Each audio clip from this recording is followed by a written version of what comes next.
Welcome to Monk's Temple. Please, settle in. Let your body find rest. You might soften your gaze, or let your eyes close gently. Feel the gentle rhythm of your own breath.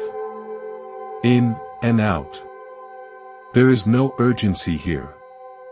We are embarking on a long, quiet journey together, a detailed exploration of the inner architecture of peace. We will move slowly, with intention.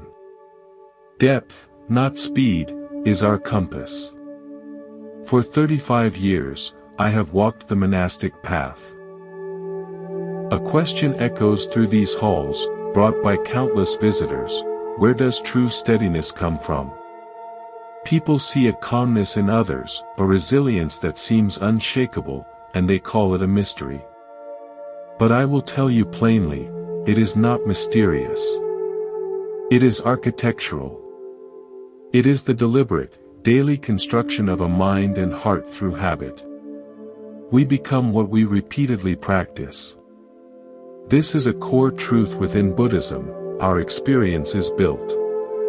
And what is built can be wisely rebuilt. Today, we will not follow a linear path. We will not start at the conventional beginning.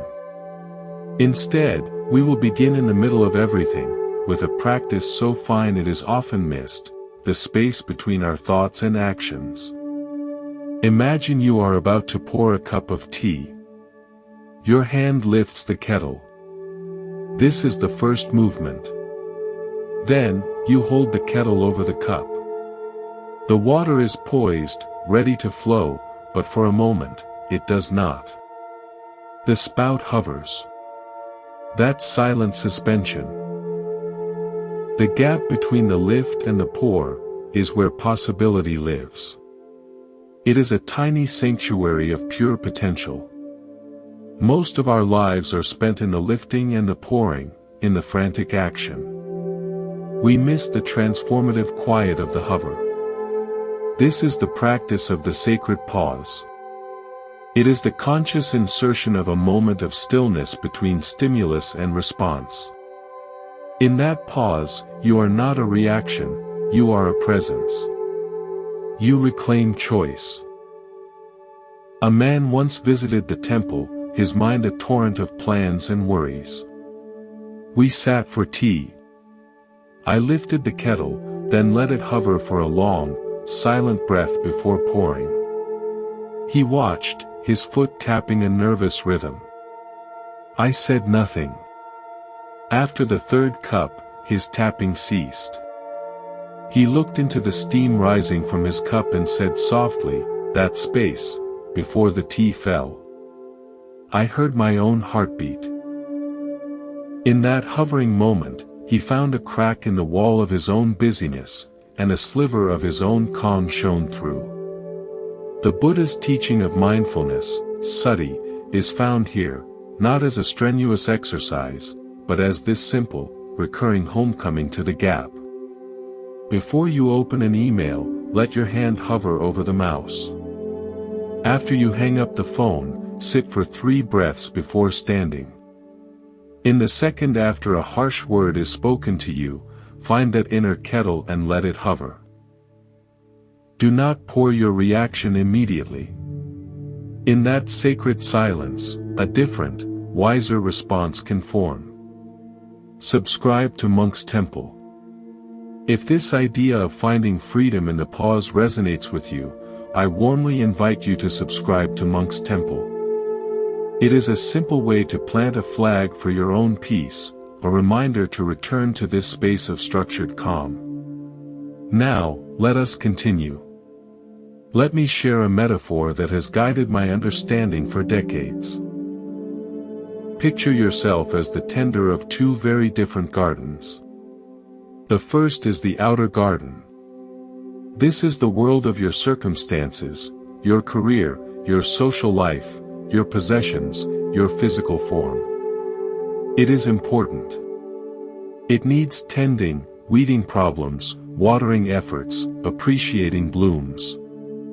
But you must understand its nature clearly: this garden is fully exposed. It is at the mercy of weather, of chance, of other people's actions.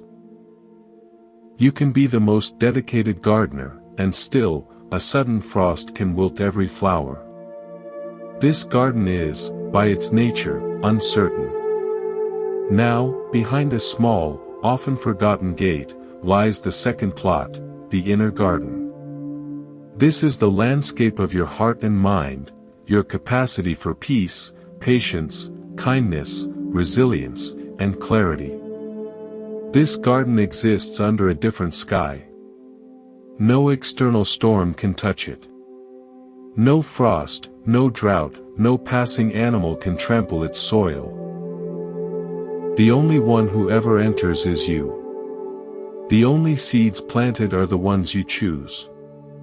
Most people live their entire lives in a state of exhausting vigilance over the outer garden, desperately trying to control the uncontrollable, while the gate to the inner garden rusts shut from neglect. They wonder why they feel so perpetually vulnerable. The monastic pivot is this: tend the outer garden with skillful, yet detached, care. Do your best, but hold the results lightly. Then, turn the primary focus of your energy, your most consistent attention, to cultivating the inner garden. This is your true sanctuary. Water the seed of mindful breathing. Nurture the seedling of gratitude. Protect the sprout of compassionate thought. As this inner landscape flourishes, it becomes an unshakable refuge. When a storm ravages the outer garden, a loss, a rejection, an illness, you have a place of shelter within. You feel the blow, but you are not obliterated by it. Your source of strength was never out there in the weather, it was always within, in the climate you cultivated yourself. This reflects the Buddha's profound teaching on the two arrows. The first arrow is life storm hitting the outer garden, the pain, the setback. It is often unavoidable. The second arrow, however, is our own reaction, our anguish, our bitterness, our narrative of catastrophe. We shoot this second arrow into our own hearts. The practice of tending the inner garden is the practice of laying down that second arrow. We feel the first, but we choose not to compound our suffering. We retreat to the quiet, green sanctuary we have built within and tend to our heart with kindness. Let us continue our journey inward. We have spoken of the pause and the two gardens. Now, let us explore what we plant in that inner sanctuary. For a garden is defined not by its fence, but by what grows within it. The most essential seed, the one we must learn to sow with great care, is the seed of our attention. This brings us to a foundational monastic practice, the art of being a gatekeeper. Imagine your mind, that inner garden, is a clear, still pond. It possesses a natural, reflective clarity. Now, picture 6 streams flowing into this pond. These are your gateways: sight, sound, smell, taste, touch, and thought. Every experience in your life enters through one of these streams, coloring the water of your mind. For most of us, these gateways stand unguarded. We allow anything and everything to pour in, the refreshing spring water of beauty, but also the muddy runoff of agitation, the acidic pollution of fear, the decaying matter of endless worry. We then stand at the edge of our own pond, wondering why the water is so turbid, why the surface is choppy and can no longer reflect the sky with any accuracy. The practice is to post a gentle, alert gatekeeper at each of the 6 streams. This gatekeeper does not shut the gates entirely, that would be to reject life itself. Instead, the gatekeeper learns discernment. They ask, is this water nourishing? Will this help my pond remain clear, or will it stir up silt? I learned this not first from a scripture, but from an elderly woman who lived near the temple, named Clara. She was a weaver. Her hands were always moving, but her mind was profoundly still. I asked her once how she maintained such calm amidst the constant work. She said, "I choose my threads. I do not let just any strand enter my loom. A rough, tangled thread will make a rough, tangled cloth. Your senses are your threads. You must choose them, or the world will choose for you." She was a gatekeeper of her own experience.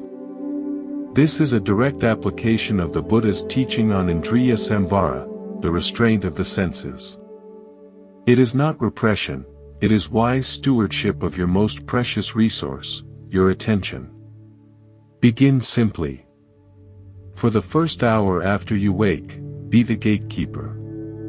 Choose the first sound, perhaps the silence or a gentle chime, not the jarring alarm of a news broadcast. Choose the first thing you see. Perhaps the sky through a window, not the glare of a screen. Notice the first thought that arises, and gently ask if it is a guest you wish to invite in for the day. You are not building a fortress against life. You are cultivating a garden, and you must be intentional about what you plant. Every piece of information, every conversation, every image is a seed. What kind of garden do you wish to grow? From the gateways of the morning, let us travel to the reflection of the evening. Most teachings urge you to plan your tomorrow. We will do the opposite. We will learn to review your today. This is the practice of the weaver at the loom. Your day is not a random collection of events.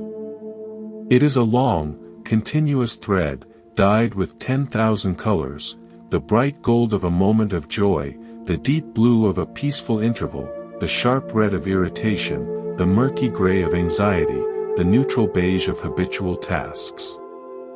As you prepare for sleep, you become the weaver.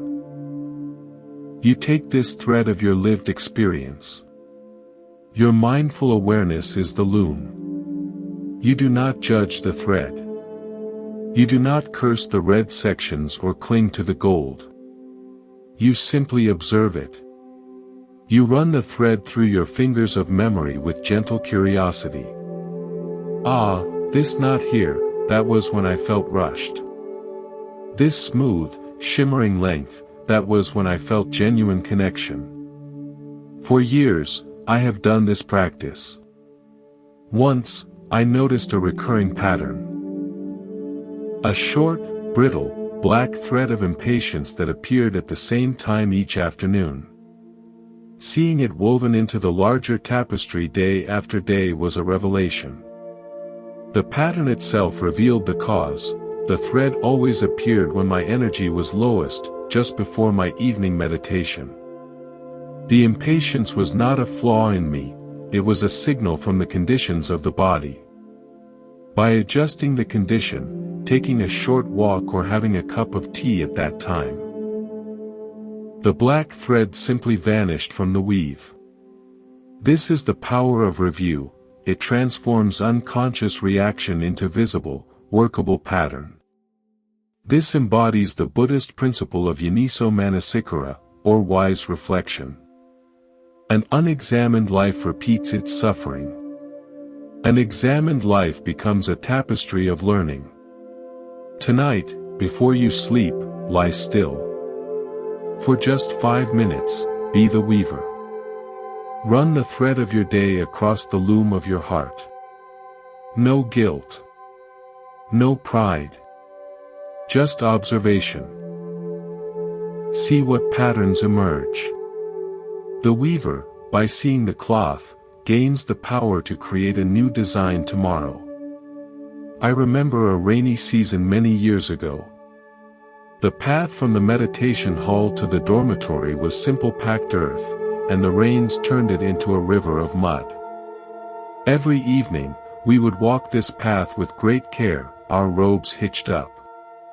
One night, a young novice, eager to get to his bed, rushed ahead. He slipped, fell squarely into the deepest muck, and arose covered, frustrated and near tears. An older monk, following behind, walked slowly up to him. The older monk did not help him up. Instead, he pointed to the novice's own footprints leading up to the fall. "You see," the old monk said softly, "you were running. Your footsteps are deep and hurried.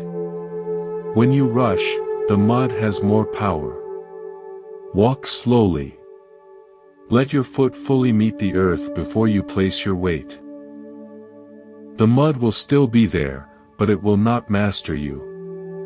This was a lesson in the sacred pause, in gatekeeping one's own haste, and in weaving a different pattern. The novice learned to walk the muddy path with a serene dignity, his feet becoming acquainted with every step. The condition, the mud, had not changed. But his relationship to the journey had transformed entirely. We have learned to guard the gates and to weave our days. Now, let us turn to a practice that shapes the very soil of our inner garden. It is a quiet revolution against a world that forever whispers, more. This is the habit of enough. Imagine you are thirsty. You are given a beautiful, ornate cup. You begin to pour water into it, but no matter how much you pour, the cup never fills. You pour and pour, your thirst growing more desperate, but the water simply drains away. This cup has no bottom. It is a vessel of endless lack. Now, imagine you are given a simple, humble, intact cup. You pour water into it. It fills. You feel the weight of it in your hand, the coolness against your lips. You drink. You are satisfied. The first cup is the mind of craving. The second cup is the mind of enough. Our culture is an orchestra playing a symphony of more. More achievement, more possession, more stimulation, more security. The monastic life hums a different melody, the song of sufficiency. This is not a song of deprivation, but of profound, resonant fulfillment. It is the discovery that what you already have, when fully appreciated, is abundantly sufficient to meet the needs of this present moment. I learned this not from a philosophical text, but from a carpenter who came to repair our temple gate. His name was Ben. He worked with slow, precise movements, his tools few but perfectly maintained. At lunch, he opened a simple cloth wrap, a piece of bread, some cheese, an apple. He ate in silence, his eyes taking in the garden. His contentment was palpable, a quiet warmth radiating from him. I remarked that it was a modest meal. He smiled, a smile that reached his eyes. "It is exactly what my body needs right now," he said. "The bread is hearty. The cheese is sharp. The apple is sweet. The sun is warm. What is more than this?" He held his intact cup. He was not pouring his life into a bottomless pit of wanting the next thing. He was drinking deeply from the cup of now. The Buddha identified tanha, thirst, craving, as the very root of suffering. The habit of enough is the direct, practical antidote. Practice it in a dozen small moments each day. The enough moment in your meal, when you are nourished, not stuffed. The enough moment in your work, when you have done a wholesome effort, not exhausted your spirit. The enough moment in conversation, when the connection has been made, not every topic exhausted. Each enough moment is a stitch that mends the hole in your bottomless cup. It allows you to hold the water of life and finally taste it. Meditation is often seen as a separate activity, a scheduled retreat from life. But true integration happens when the whole of life becomes your practice field. One of the most beautiful ways to do this is to turn a simple, daily act into a sacred ritual, the act of walking. In our temple, we do not merely walk from the hall to the garden. We practice walking as if each step is a word in a silent prayer, and the earth itself is the scripture. I call this walking as prayer. Feel the gentle lifting of your heel, that is a conscious release from the spot you are leaving, a letting go of the past. Feel the foot as it arcs through the air, that is the sacred pause, suspended in potential, touching nothing. Feel the sole of your foot making contact with the earth, the ball, then the heel, then the gentle settling of your weight. This is a conscious arrival in the new moment, a gift of your presence to the ground beneath you. You are not walking to get somewhere. You are walking to walk. Each complete step is a microcosm of wisdom, letting go, being free in transition, and arriving with intention. Try this for just 20 steps. In your hallway, in your backyard. Slow it down until it feels unnatural. Your mind will race ahead to your destination. Gently, without frustration, escort your awareness back to the sensation of the sole of your foot. This is Kayanapassana, mindfulness of the body, a foundational teaching of the Buddha. It roots the vast, sometimes chaotic sky of your awareness into the simple, solid reality of the earth. It transforms a walk to your car, a journey to the kitchen, into a pilgrimage of presence. Many years ago, a librarian from the city began visiting the temple. Her name was Eleanor. Her life was one of silent order, among books and card catalogs, but her mind, she confessed, was a riot of noise and dust. She could not find stillness.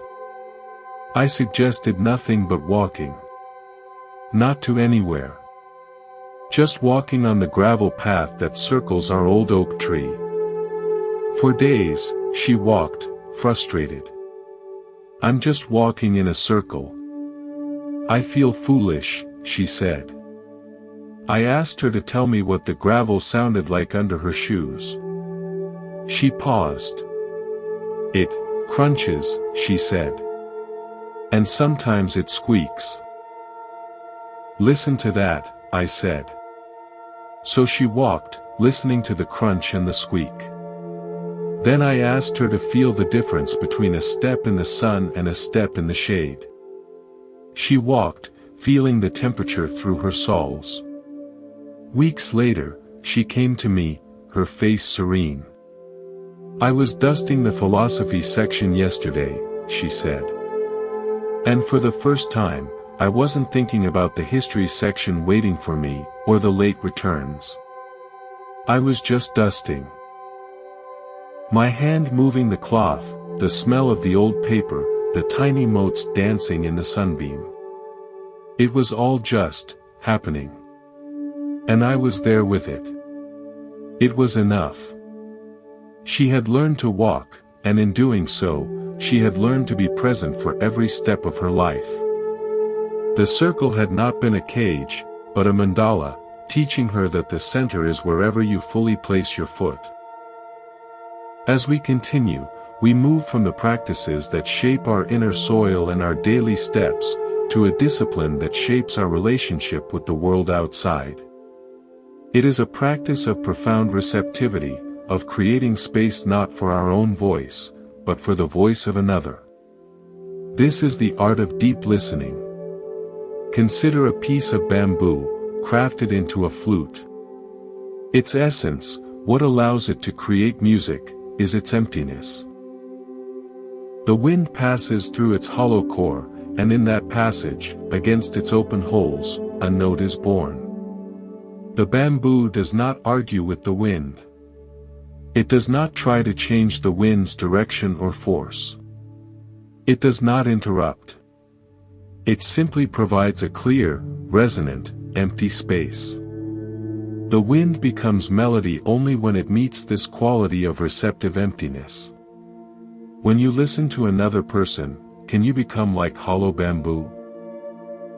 Can you empty yourself, just for a few moments, of your own opinions, your waiting story, your clever rebuttal, your mental list of similar experiences?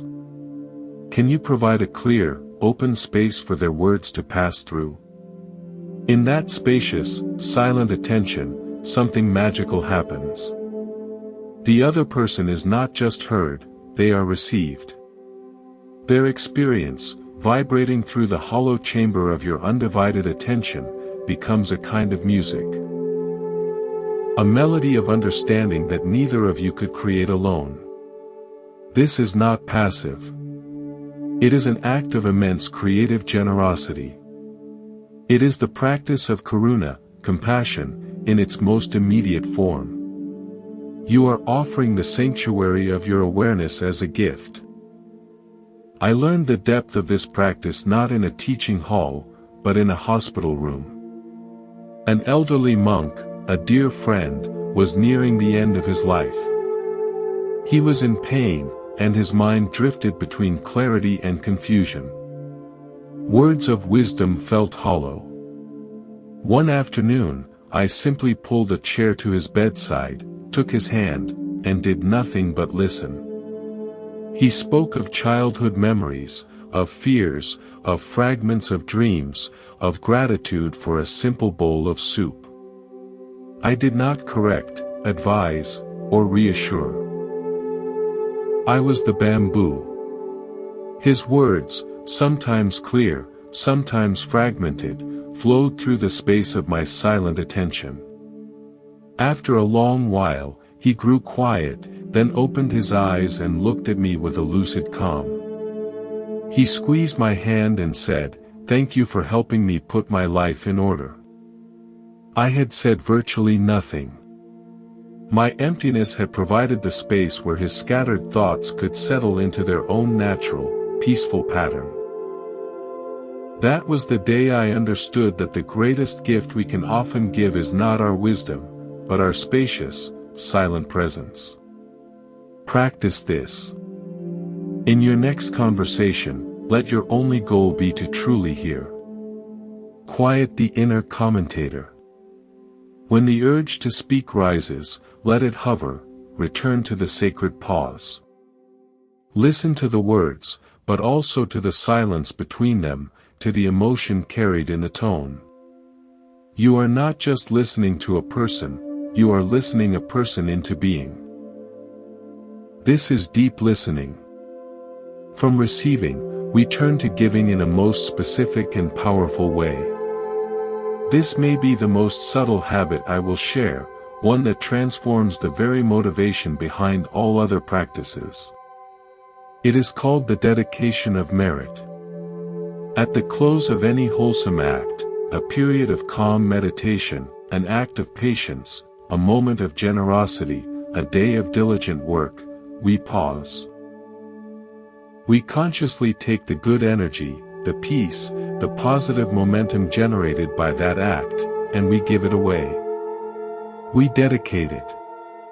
We might silently say, "May the calm from this meditation flow to my friend who is anxious. May the effort of this work nourish someone in need I will never meet. May any good from this day ease the suffering of all beings." This practice breaks the most insidious trap on a spiritual path, the spiritual ego.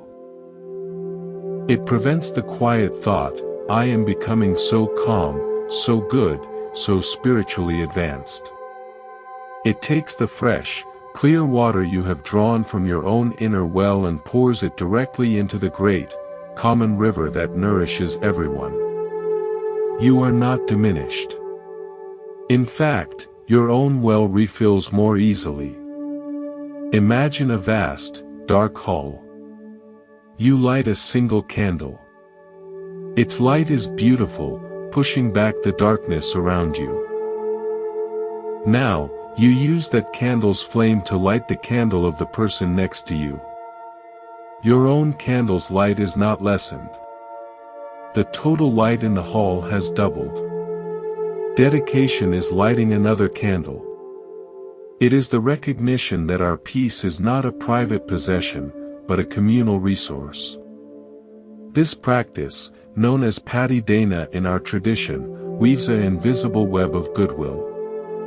It connects your small, personal efforts to the vast, interconnected web of life.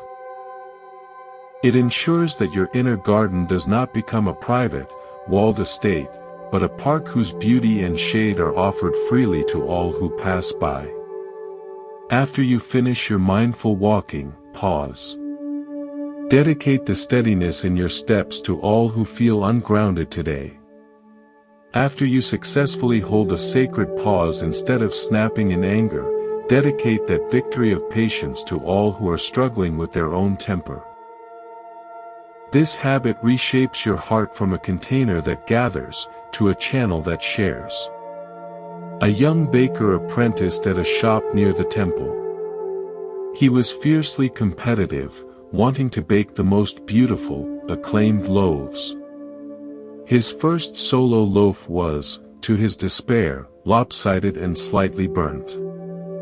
He was ashamed, ready to throw it away. The head baker, a woman with flour-dusted hands, stopped him. "This is your first true loaf," she said. "Its merit is not in its perfection, but in its existence." She had him wrap it simply. "Now," she said, "do not sell it. Do not eat it yourself. Walk to the bridge and find someone who looks hungry. Give it to them. Say nothing. Just give it." Confused, he did as he was told. Under the bridge, he found an elderly man. He held out the wrapped loaf. The man took it, their eyes met for a brief second, and the young baker turned and left. He later told me that walking back to the bakery, he felt a strange, light joy. The shame over the lopsided loaf was gone. It had been transformed, through the simple act of dedicated giving, into a quiet, humble connection. The loaf, in its imperfect giving, had become perfect in its purpose. He had lit a candle. From that day on, he baked not for acclaim, but with the intention that each loaf, perfect or not, would nourish. His craft was transformed by dedication. We have cultivated the inner garden, learned to walk in prayer, to listen like hollow bamboo, and to dedicate our light. Now, let us address the visitor that inevitably arrives in every garden, no matter how well tended, the weed of worry, the storm of difficult emotion. Our practice is not to create a life free from these elements, but to learn the art of welcoming them without being overthrown. This is the practice of compassionate abiding. Imagine your heart is not a fortress, but a guest house. As the great Sufi poet Rumi suggested, this house has a welcoming door. Each morning, a new arrival. A joy, a depression, a meanness, a momentary awareness. The practice is to greet each one at the door, to invite them in. Even if they are a crowd of sorrows, who violently sweep your house empty of its furniture, you are to treat each guest honorably. Why? Because each has been sent as a guide from beyond. This is a radical form of mindfulness. We are not practicing to evict the bad guests, the anxiety, the anger, the fear. We are practicing to offer them a chair, to serve them tea, to sit with them and learn why they have come. A guest you fight with will break your furniture and scream all night. A guest you welcome, acknowledge, and listen to will often state their business and then, having been heard, leave of their own accord. I remember a period of deep uncertainty in the temple, when our future here seemed clouded. A heavy, persistent guest named Anxiety took up residence in my guest house. For days, I tried to push him out the back door with fierce meditation. He only grew louder. Finally, exhausted, I stopped fighting. I turned to him. I said, "All right. You are here. What are you trying to show me?" I sat with the physical feeling of it, the tightness in the chest, the restless energy. I welcomed it as information. And in that welcoming, a clarity emerged. The anxiety was not about the future itself, but about my attachment to a specific, narrow idea of how the temple should be. The guest had come to show me my own clinging. Once I saw it, the guest's message was delivered. The tightness did not vanish instantly, but its power did. It became a manageable sensation, not a tyrant ruling my mind. This is the heart of the Buddha's teaching on Vedana, feeling tone. We cannot control what feelings arise. But we can change our relationship to them, from one of resistance to one of wise, compassionate inquiry. When a difficult emotion arrives, try this. Pause. Name it silently. Anxiety is here. Irritation has arrived. Then, inwardly, say, "Welcome." Feel the physical signature of this guest in your body without trying to change it. Just offer it a space to be. You are not the emotion. You are the vast, welcoming house in which it is temporarily staying. This simple shift from "I am anxious" to "anxiety is visiting" is a revolution of inner freedom. From welcoming our inner guests, we turn to releasing them, and the day itself. This is the conscious, ceremonial practice of letting go. Each evening at the temple, we perform a simple, non-negotiable ritual. We stop. We go to a place where we can see the western horizon. And we watch the sun disappear. This is not merely watching a pretty sky. It is an active ritual of release. We are bearing witness to the universe's own flawless practice of non-attachment. The sky holds the sun, the glorious display of colors, the fiery oranges of our passions, the deep purples of our sorrows, the gentle pinks of our joys, and then, without a moment's hesitation, it lets it all go. It makes space for the stars, for the quiet mystery of the moon, for the deep velvet of night. The sky does not cling. It does not beg the sun to stay. It celebrates the departure as part of the beautiful, necessary cycle. We practice with the sky. As we watch the light fade, we mentally place upon that departing radiance one thing we wish to let go of from the day. A lingering resentment from an argument. A worry about tomorrow's meeting. A prideful thought about an accomplishment. We see the day's events, its emotional residue, not as ours to carry into the night, but as patterns of colored light to be offered up and dissolved in the vastness. I invite you to create a microversion of this. Find a window. Watch the light change for just 2 minutes. As the colors deepen, breathe in. As they fade, breathe out. With an out breath, mentally release one thing. Give it to the sunset. The Buddha's core teaching on anicca, impermanence, is not a cold philosophy here. It is a lived, daily beauty. You are aligning your small heart with the great, rhythmic heart of the world. You are practicing the art of gracious goodbye. There was a weaver in a village who was known for perfect tapestries. One day, deep into a complex pattern, she made a mistake. A single thread of the wrong color, a vibrant scarlet, was woven into a field of soft gray. Her first instinct was despair. The piece was ruined. She considered cutting out the thread, but that would weaken the entire section. She sat back, welcoming the frustration, watching it like a sunset. Then, an idea came. Instead of seeing it as a flaw, she accepted it. She wove on, but now she incorporated more of the scarlet thread, little by little, until what began as an error became the focal point of the tapestry, a beautiful, unexpected crimson flower in a gray field.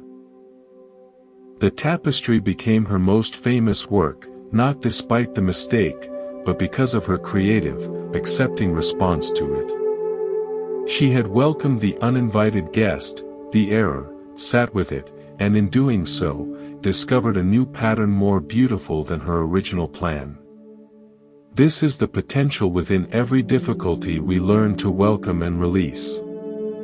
Our journey now takes us to a principle that is the very bedrock of our daily architecture. It is the quiet understanding that transforms every task, every interaction, from a burden into a sacred offering. This is the practice of beginning with a question of service. Before your feet touch the floor in the morning, before you open your eyes to the world of form, there is a sliver of time, a pure, unclaimed moment of consciousness. In that moment, most minds reflexively reach for the list of demands, the weight of obligations, the rehearsal of yesterday's conversations. The monastic habit is to plant a different seed in that fertile, pre-dawn soil. It is to pose, not with anxiety, but with open-hearted curiosity, a single question: today, how can I be useful? This is not, what will I achieve, or what will I acquire? It is not even, what will happen to me? It is a question oriented outward, from the very first spark of awareness. How can the life flowing through me be of benefit? This question sets the compass of your heart for the entire day's journey. It aligns you not with the small, grasping self, but with the Bodhisattva ideal central to Buddhism, the being who seeks awakening not for oneself alone, but for the liberation and benefit of all sentient beings. Your usefulness may be grand or it may be microscopic. It may be completing a project that helps your community, or it may be offering a genuine, unhurried smile to the barista who looks weary.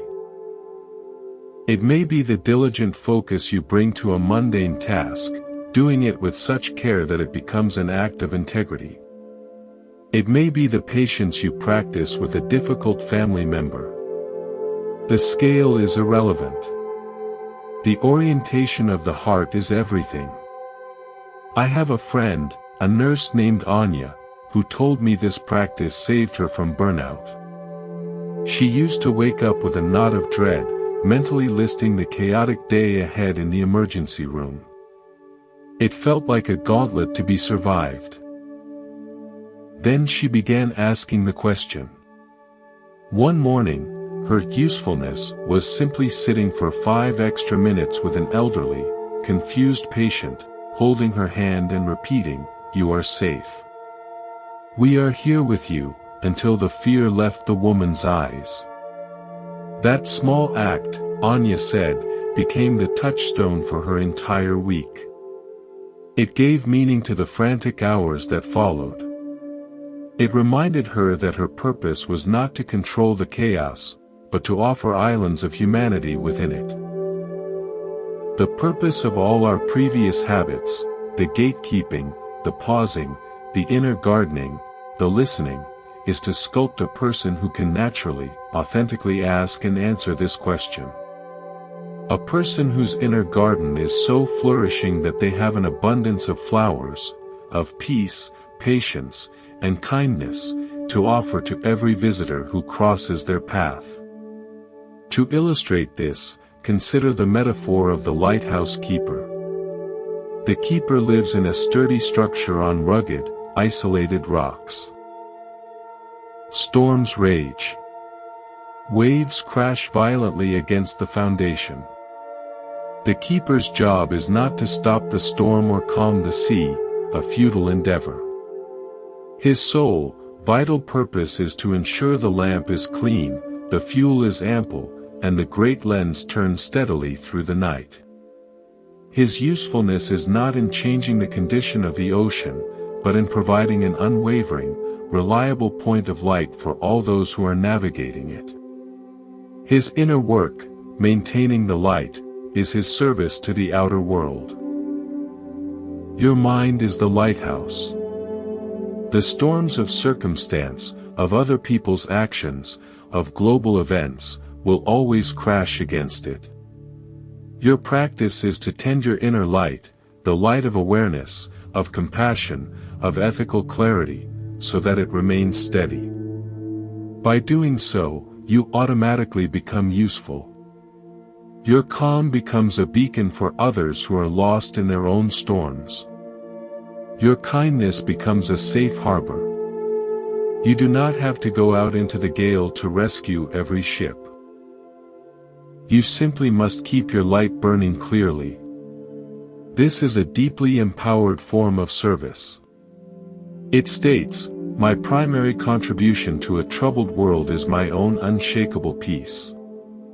From that peace, wise action naturally arises, but it is action, not reaction.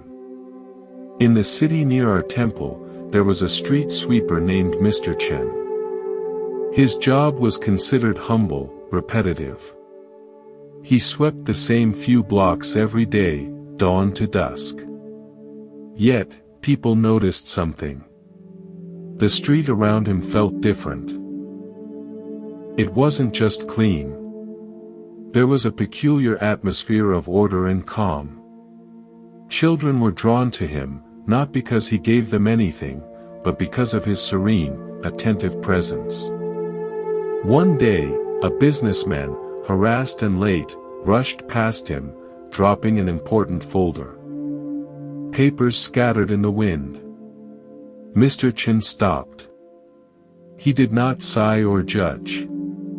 He simply began, with methodical care, to gather each page, cornering them with his broom, collecting them neatly.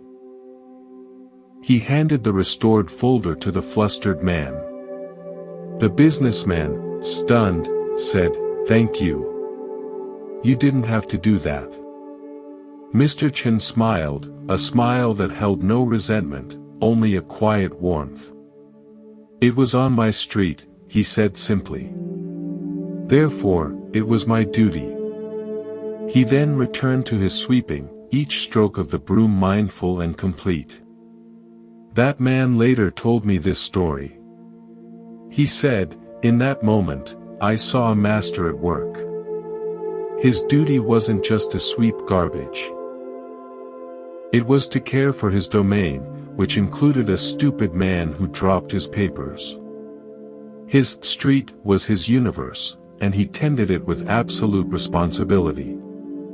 Mr. Chen's first thought each morning was likely not a philosophical query. It was the embodied understanding, "This is my street. I will care for it." In his focused, useful care, he was a living Buddha, teaching without a single sermon. He was the lighthouse keeper of his block, and his light was the impeccable dignity of his attention. This is where our architecture leads us. To wake with that question, how can I be useful? And then to tend our light so diligently that the answer manifests in 1,000 unconscious ways throughout our day. We sweep our inner street, and in doing so, we clean a corner of the world. We have built a structure of inner habits, from the pause to the purpose.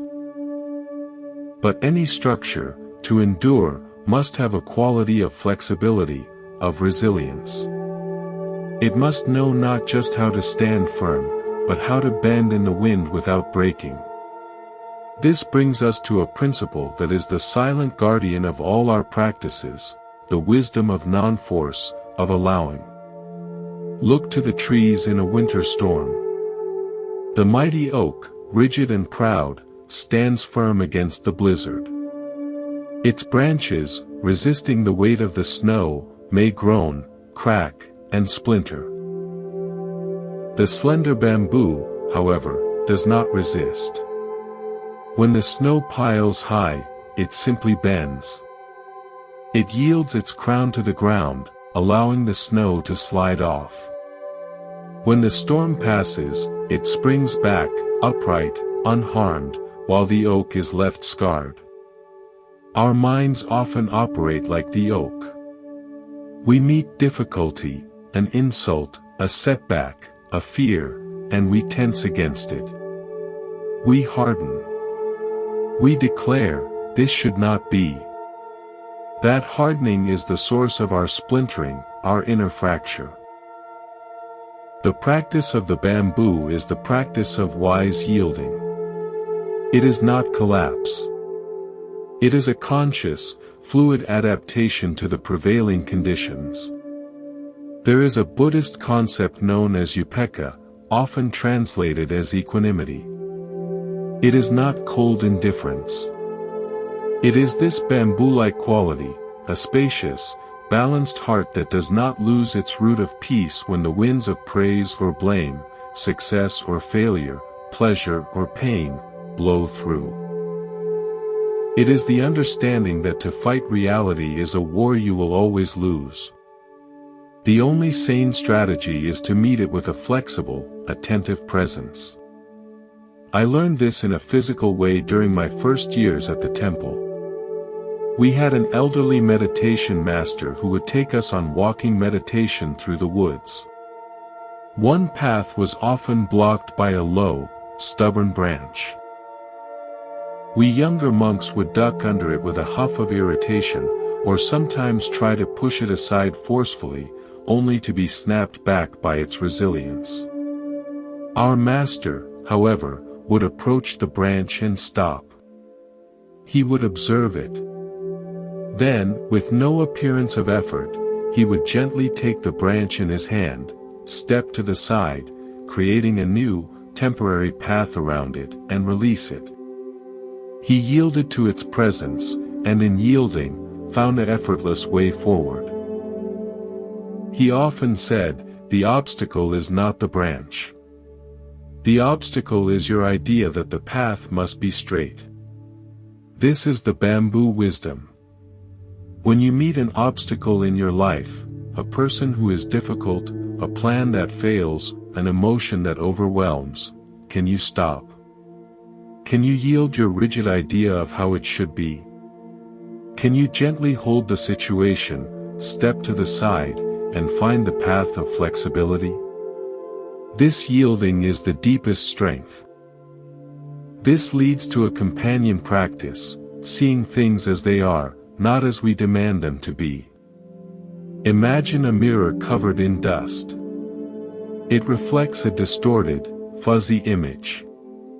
We spend our lives trying to rearrange the world in front of the mirror to make the distorted image look better, a futile task. The practice is to clean the mirror. Our desires, our fears, our outdated stories, these are the dust on the mirror of our perception. Meditation, mindfulness, the sacred pause. These are not about creating a special state. They are the soft cloth that wipes the dust away. When the mirror is clean, it reflects reality simply, clearly, as it is. A loss is reflected as a loss, not as a cosmic punishment. A joy is reflected as a joy, not as a reason for clinging. This clear reflection allows for a response that is appropriate, proportionate, and wise, not reactive and distorted. A woman once came to the temple, heartbroken over the end of a long relationship. Her mirror was thick with the dust of a story, "My life is over. I will never be happy again. I wasted my best years." She was trying to rearrange a world that had already changed, wishing her ex-partner back into a shape he no longer was. We sat. I did not offer comfort. Instead, I asked her to simply describe the physical sensations in her body, moment by moment, without the story. Tightness in the throat, she said. Heaviness on the chest. A hollow feeling in the stomach. She was cleaning the mirror. She was moving from the dusty story to the clean, simple reflection of the present moment reality, a body in grief. As she did this, the storm of her thoughts began to settle. She was not her story. She was a being experiencing a series of intense, changing sensations. From that clean reflection, a new understanding could arise: this is pain. It is deep. But it is not the totality of me. And it will change. The clean mirror does not deny the pain. It holds it in a vast, accurate space where it can be seen, and thus, eventually, healed. There was a ferryman who spent his life crossing a great river. Passengers would board his raft in a state, angry, hurried, grieving, elated. They would look at the far shore and say, "Get me away from here. Get me to there." They believed their problems were about the shore they were on. The ferryman never argued. He simply pulled the raft. He paid attention only to the river. Its currents, its depth, the way it held the sky. He knew the river was all there ever really was, the shores were just ideas. One day, a furious nobleman boarded, raging against an enemy. "Hurry," he commanded. The ferryman pulled. Mid-river, he stopped. "Why have you stopped?" the nobleman screamed. The ferryman pointed to a heron standing still in the reeds. "Look," he said. "The water is so clear here." Enraged, the nobleman followed his gaze. He saw the heron's perfect reflection in the still water. He saw the deep blue of the sky in the river. For a moment, his story stopped. He saw only the river. His fury, which had seemed so solid, suddenly had nowhere to stand. It dissipated like mist. When they reached the other shore, the nobleman was quiet. He paid the ferryman and said, "I have crossed this river 100 times. Today, for the first time, I saw it." The ferryman smiled. "The river is always here," he said. "It is only the passengers who are usually somewhere else." Our practice is to become the ferryman for our own minds, attending to the ever-present river of what is, rather than being tossed about by our desperate fixation on the shore of what should be. We have journeyed together through an architecture of attention. From the sacred pause that births choice, to the inner garden we must tend, from walking as prayer to listening as an act of creation, from dedicating our light to welcoming all our inner guests, and finally, to bending like bamboo and seeing with the clarity of a clean mirror. All of this is framed by the compass question: how can I be useful? Now, we arrive at the final, unifying practice. It is the habit that weaves all the others into a single, seamless cloth. It is not something you do at a specific time. It is a quality you bring to all times. This is the practice of continuous beginner's mind. Imagine you have a cup. If you believe your cup is full, of knowledge, of experience, of spiritual attainment, then nothing new can be poured in. The cup is closed. A mind that believes it has figured it out, that has achieved a permanent state of peace, is a mind that has stopped growing. It has become a museum of its own past achievements, rather than a living, breathing ecosystem. Shoshin, beginner's mind, is a Zen Buddhist concept that is vital here. It means approaching every moment, no matter how familiar, as if for the very first time. It means drinking your morning tea as if you have never tasted tea before. It means looking at your partner's face as if you are seeing its miraculous uniqueness for the first time. It means meeting your own irritation in traffic not as an old, tired story, but as a completely fresh sensation to be investigated with curiosity. In our temple, we have a simple ritual. Each morning, after meditation, we bow to our cushion. This is not worship. It is an act of beginner's mind. It is a statement, "Thank you for holding me. Now, I begin again." The meditation I just finished does not make me a meditator. It only allows me to begin the next moment fresh, unburdened by the past. This habit ensures that our practice never becomes a stale routine, a mere checkbox. It is always alive, always new. I saw this embodied most perfectly not by a senior monk, but by a child who visited the temple gardens. She was maybe 4 years old. She spent a full hour with a single dandelion. She studied its yellow head. She touched its stem. She watched a ladybug climb it. She made it into a wand. She blew its seeds and watched, mesmerized, as they floated away. She was a perfect scientist and mystic in one. Her cup was utterly empty and therefore completely full of the dandelion. For her, that dandelion contained the entire universe. As we grow older, we say, "It's just a dandelion." And in that, just, we impoverish our world.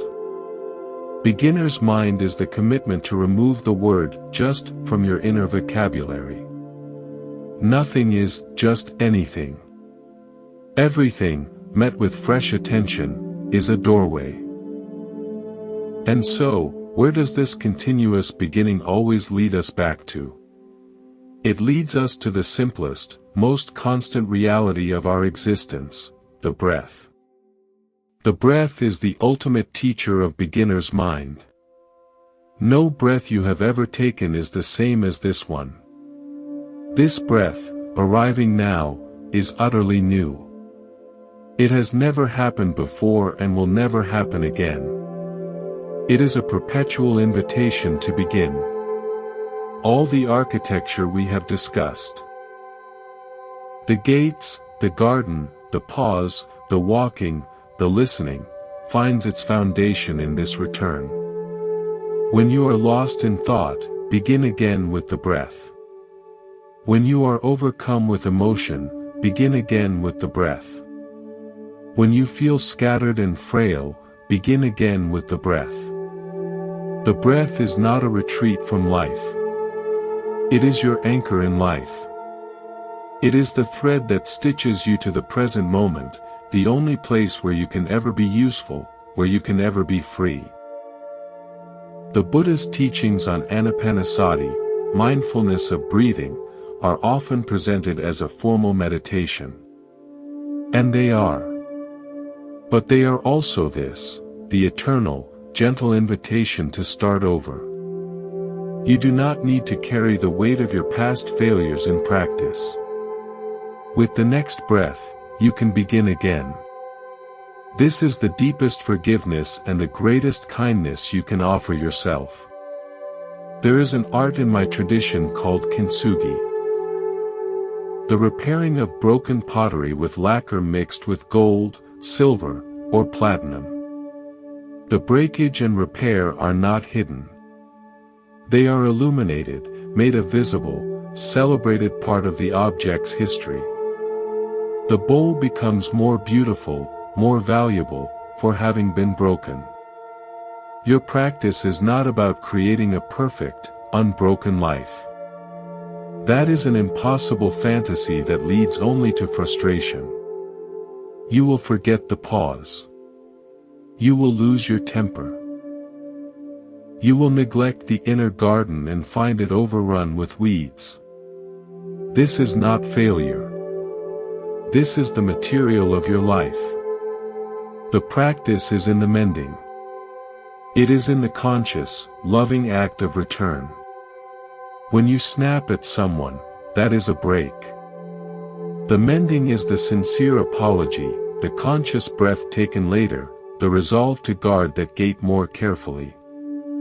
That mend, that seam of gold, the learned humility, the deepened resolve, is what makes your character more beautiful and resilient than any idealized, perfect version could ever be.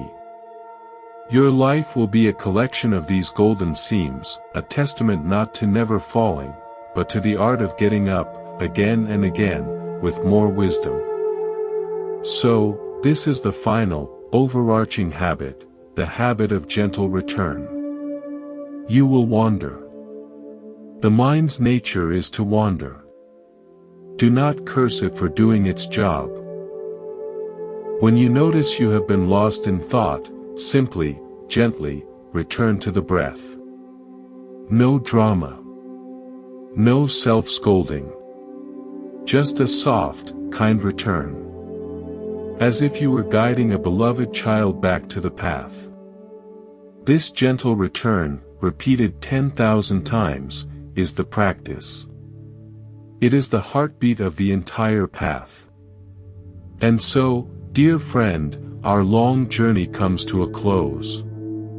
You now hold a complete blueprint. Let us review the architecture of a day, of a life, built on these principles. You wake with a question of service.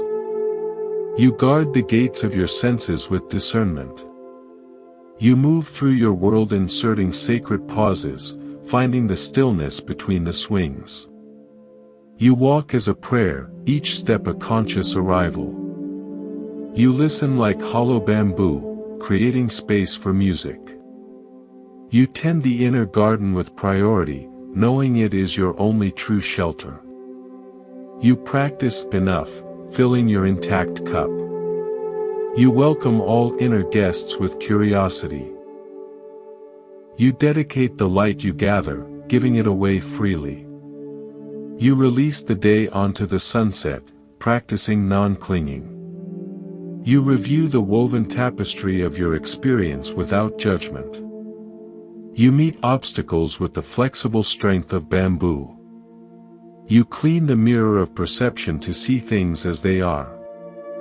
And you always, with infinite gentleness, return to the breath, cultivating the beginner's mind that makes every moment new.